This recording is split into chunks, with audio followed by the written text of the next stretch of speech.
As summer begins to approach, I'm wondering if Ray Funderburk's lawsuit against CFCC will start to move forward. Initially, we were told that it may happen in June of this year. The statute that they used to remove Mr. Funderburk from the board had to do with engaging in immoral or disreputable behavior.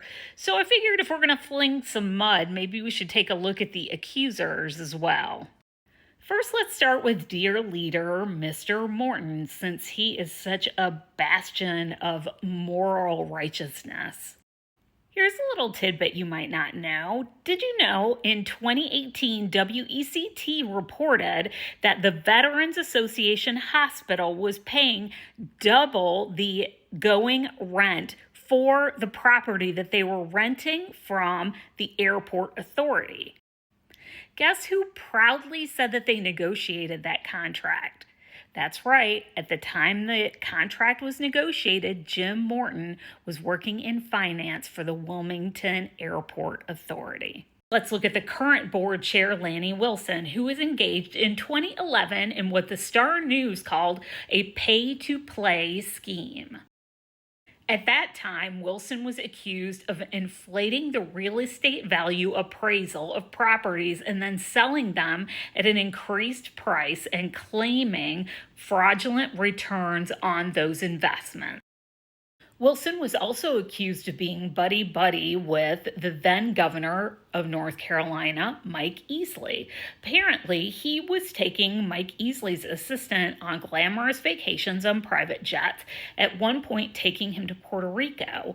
In exchange, when Lanny needed a permit for any of the properties he was working on, those wheels were greased by Easley's administration. Now let's take a look at Xander Guy, who is the vice chair of the Board of Trustees. He spent some time in prison back in 1990. He was accused of and found guilty of inflating his billing to his insurance clients for upwards of about $16,000.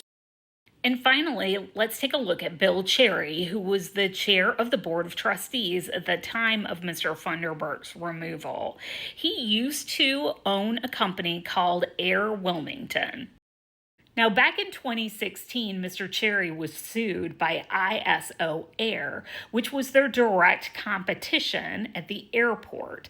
They both provided private charter services, and ISO Air accused the airport authority of funneling services, pilots, fuel, etc., directly to Air Wilmington, creating a monopoly. Now, eventually this suit was dismissed, but it's interesting to note that apparently during the time that all of these services were allegedly funneled to Mr. Cherry, Mr. Morton was working in finance at the airport authority. So I've said it before and I'll say it again. I feel like the evidence against Mr. Funderburk is fairly flimsy.